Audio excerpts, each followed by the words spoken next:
Everyone, welcome back to GK today.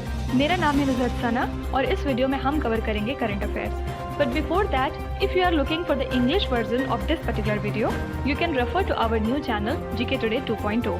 The link has been given in the description box, you can refer to it from there. इसके अलावा जो भी हमारे Hindi students हैं उनको मैं बता दूं कि ये questions GK today Android application में चल रही हमारी डेली 20 MCQ सीरीज 2022 से लिए गए हैं।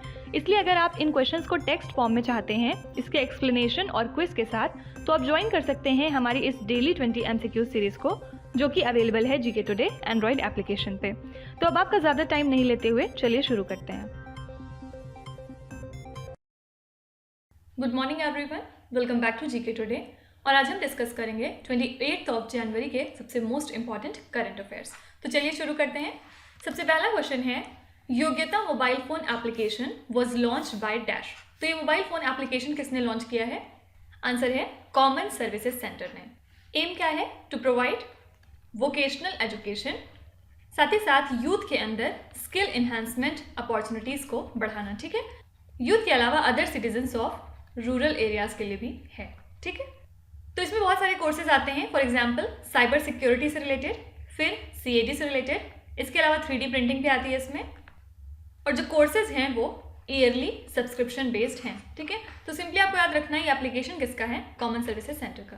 इसके अलावा कुछ दिनों पहले हमने देखा था कि एक मोबाइल एप्लीकेशन था जिसका नाम था सारथी। ये किसने लॉन्च किया था? सेबी ने। क्यों? क्योंकि हमने देखा था कि बहुत ज़्यादा आजकल इंडिविजुअल इन्वेस्टर्स को देखा जा रहा है जो कि फ़ोन से ट्रेडिंग करना ज़्यादा प्रेफर करते हैं। ठीक है, तो उनके लिए एक सिंपली मोबाइल एप्लीकेशन लॉन्च किया गया था सारथी। ये हेल्प करेगा उनकी, ताकि वो म्यूचुअल फंड को अच्छे से समझ सकें, साथ ही उनकी जो भी वर्किंग है और KYC प्रोसेस के बारे में। और इन सब के अलावा इस एप्लीकेशन में इन्होंने रिड्रेसल ग्रीवेंस मैकेनिज्म भी बनाया है, जिसके थ्रू ये लोगों की प्रॉब्लम्स को सॉल्व करेंगे। ठीक है, तो ये एप्लीकेशन किसका है? सेबी का। सेबी का फुल फॉर्म क्या है? Securities and exchanges board of India. ठीक है, इसके अलावा हमारे 24वें गवर्नर ऑफ RBI कौन है? मिस्टर उर्जित पटेल।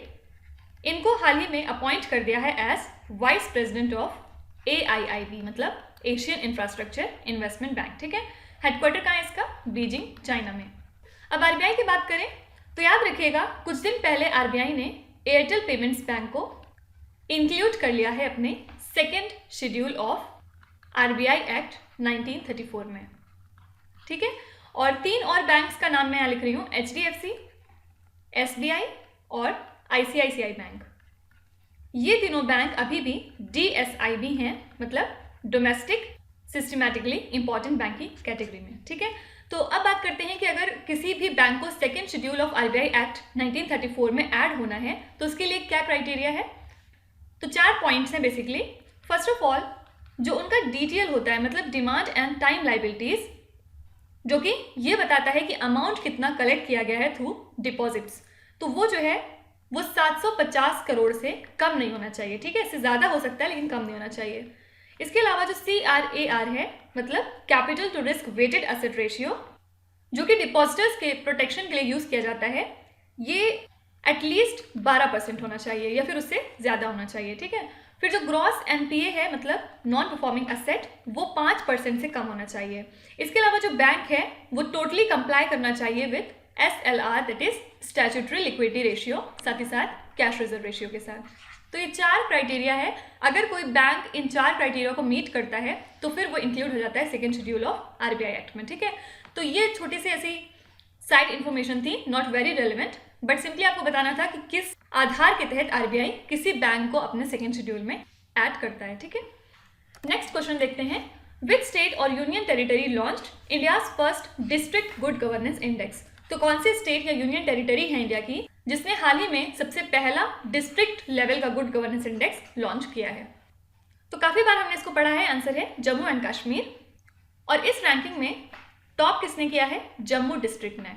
ठीक है, और उसके बाद इसको फॉलो करता है डोडा, फिर सांबा, और उसके बाद पुलवामा और श्रीनगर फिर। ठीक है, तो ये जो इंडेक्स है ये बेसिकली 10 गवर्नेंस सेक्टर्स को एग्जामिन करता है अंडर 58 इंडिकेटर्स। ठीक है, और अगर हम गुड गवर्नेंस इंडेक्स की बात करें, जो कि हाल ही में गवर्नमेंट ऑफ इंडिया ने 2021 के लिए रिलीज किया था, और ये इंडेक्स बनाता कौन है? डिपार्टमेंट ऑफ एडमिनिस्ट्रेटिव रिफॉर्म्स और पब्लिक ग्रीवेंसेस, ठीक है। तो इस इंडेक्स के अकॉर्डिंग गुजरात, महाराष्ट्र और गोवा टॉप पे थे, ठीक है। और अगर हम नॉर्थ ईस्ट की बात करें तो मिजोरम ने बहुत अच्छा परफॉर्म किया था और यूनियन टेरिटरी में Delhi was at the top, ठीक है। तो ये ज़रूर याद रखिएगा। इसके अलावा हमने देखा था कि नीति आयोग ने हाल ही में अपना चौथा हेल्थ इंडेक्स जारी किया था, जिसके अंदर में केरला टॉप पे था with respect to overall health performance. उसके बाद सेकेंड पोजीशन पे था तमिलनाडु, फिर था तेलंगाना, उसके बाद आंध्र प्रदेश और फिर महाराष्ट्र। एटलीस्ट टॉप 3 जरूर याद रखिएगा, हो सकता है सीक्वेंस में बनाने के लिए पूछ ले आपसे, ओके। और अगर बॉटम 3 की बात करें तो यूपी और बिहार, इसके बाद मध्य प्रदेश, ये तीनों बॉटम 3 है। मतलब याद रखिएगा यूपी ने सबसे खराब परफॉर्म किया है इसमें, ओके। अब आपको मुझे बताना है कि हाल ही में जो गवर्नमेंट ने रिलीज की है अपनी अटल रैंकिंग ऑफ इंस्टीट्यूशंस, इसमें कौन सा इंस्टीट्यूट टॉप किया है, किस कैटेगरी में? Under the technical category. Please answer me in the comments. Question number 3, sub mission on agricultural mechanisation is a scheme of which union ministry? तो ये जो स्कीम है ये कौन सी मिनिस्ट्री के अंतर्गत आती है? आंसर है ministry of agriculture and farmers welfare. तो 2014-15 में इसको लॉन्च किया गया था। क्यों? ताकि जो फार्म में हम मशीन्स का यूज करते हैं उसको इन्हेंस किया जाए, ठीक है। इससे क्या हेल्प होगी? फार्मर्स जो है वो डिजिटल थोड़ा सा हो सकेंगे, ठीक है। तो उन फार्म्स पे ज़्यादा फोकस किया जाएगा जहाँ पे पावर की अवेलेबिलिटी बहुत ज़्यादा कम है। तो अभी क्यों न्यूज़ में है ये? क्योंकि as per the recent guidelines of this scheme अब ग्रांट दिया जाएगा 100% का एग्रीकल्चरल ड्रोन के ऊपर, या फिर 10 लाख रुपए प्रोवाइड किए जाएंगे ताकि ड्रोन्स को खरीदा जाए और इस टेक्नोलॉजी को और ज़्यादा फैलाया जाए। मतलब इस टेक्नोलॉजी के बारे में फार्मर्स को बताया जाए, उनको डेमोन्स्ट्रेट करके दिखाया जाए, ठीक है। सिंपली इसी वजह से न्यूज़ में थी। आपसे पूछ सकते हैं कि ये कौन सी मिनिस्ट्री के अंतर्गत आती है? आंसर है मिनिस्ट्री ऑफ एग्रीकल्चर।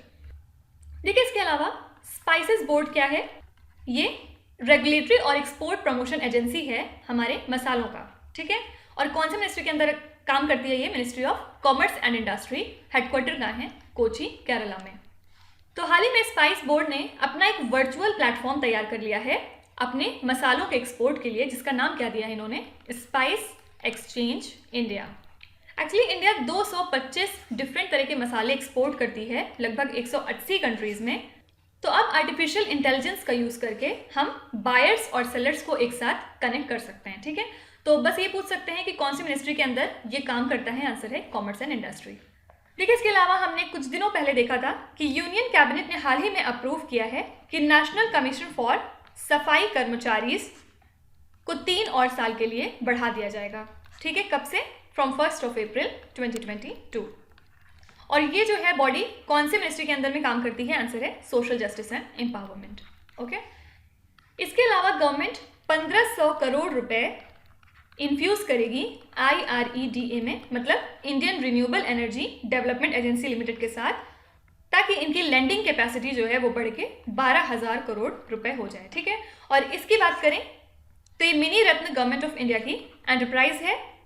किस मिनिस्ट्री के अंदर आती है? Ministry of new and renewable energy, ठीक है।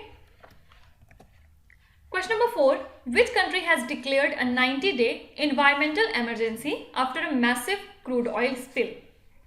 देखिए एक्चुअली पेरू में एक रिफाइनरी है जिसका नाम है ला पैम्पिला। इन्होंने लगभग 6000 barrels of crude oil spill कर दिया सी में, ठीक है। और इस वजह से क्या हुआ? वहाँ की जो मरीन वाइल्ड लाइफ थी वो बुरी तरीके से डैमेज हुई है ऑब्वियसली, ठीक है। तो इसको माना जा रहा है कि एक तरह से ये क्राइम है इन्वायरमेंट पोल्यूशन से रिलेटेड, और यही रीज़न है 90 दिनों की इन्वायरमेंटल इमरजेंसी लागू हो गई है, ठीक है। तो ये कंट्री कौन सी है? पेरू, याद रखिएगा। इसके अलावा देखिए अभी चाइनीज़ गवर्नमेंट ने हाल ही में एक डेटा रिलीज किया है जिसके अंदर में इन्होंने ये बताया है कि इंडिया का जो ट्रेड है चाइना के साथ वो बढ़ गया है बाय 43.3%, ठीक है। कब में? 2021 में। ऑल्दो हम बहुत कहते हैं कि हमें चाइना के साथ बिल्कुल भी इंपोर्ट एक्सपोर्ट नहीं करना है कुछ भी, और हम सेल्फ रिलायंस पे फोकस करने वाले हैं, लेकिन इसके बावजूद जो हमारा इंपोर्ट है वो लगभग 50% के साथ इंक्रीज किया है, ठीक है। तो 2021 की बात करें तो ये बढ़ के $97.5 बिलियन के लगभग पहुंच चुका है, ओके। इसके अलावा हमने देखा था कि रशिया की जो सेंट्रल बैंक है उसने हाल ही में ये अनाउंस किया है, ये डिसाइड किया है कि वो क्रिप्टो करेंसी को बैन कर देंगे कंट्री में। क्यों?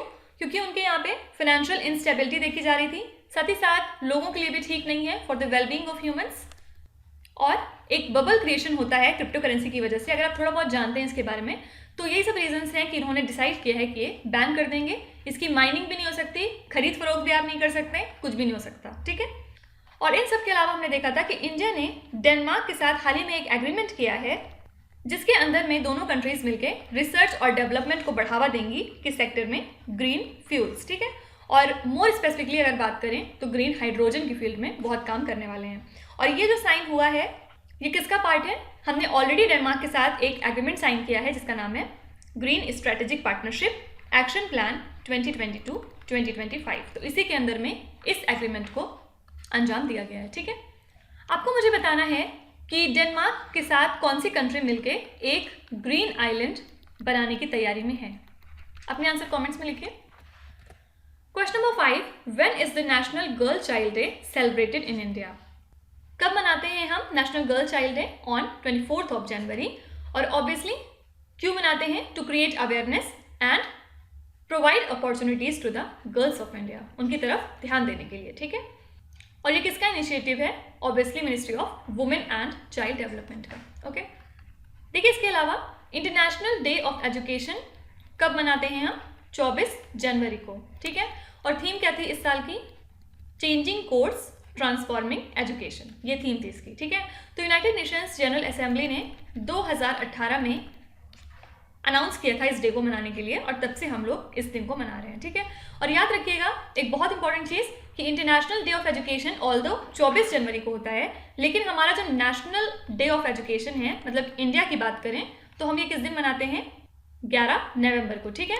ये बर्थ एनिवर्सरी है इंडिया के पहले एजुकेशन मिनिस्टर की। कौन थे? मौलाना अबुल कलाम आज़ाद, ठीक है। तो ये पूछा जा सकता है कि नेशनल डे ऑफ एजुकेशन जो है वो किसके बर्थडे के उपलक्ष्य में हम मनाते हैं? आंसर है मौलाना अबुल कलाम आज़ाद, ठीक है। इसके अलावा कुछ दिन और थीम्स एक बार देख लेते हैं। नेशनल वोटर्स डे हम कब मनाते हैं? 25 जनवरी को।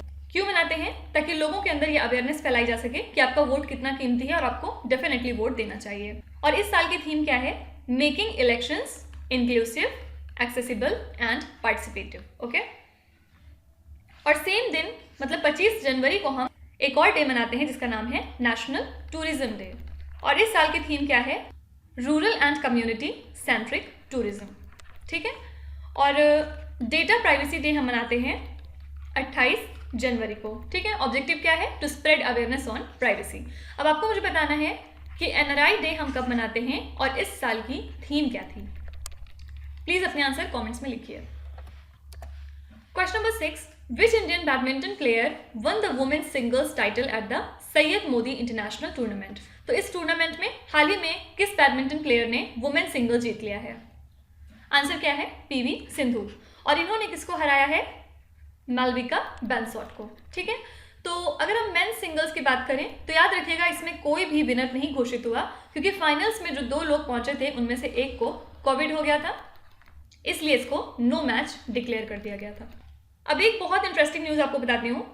रिसेंटली स्मृति मंधाना जो आजकल एकदम धूम मचाई हुई हैं, इन्होंने जीत लिया है ICC women cricketer of the year 2021, ठीक है। और ये ऐसा करने वाली दूसरी वुमेन प्लेयर बन चुकी हैं, ठीक है। पहली कौन थी? एलाइस पेरी, जो कि कौन सी कंट्री से हैं? ऑस्ट्रेलिया से हैं, ठीक है। देखिए हाल ही में इंडिया को उसका 73rd ग्रैंड मास्टर मिल गया था। कौन है ये? मिस्टर भरत सुब्रमण्यम।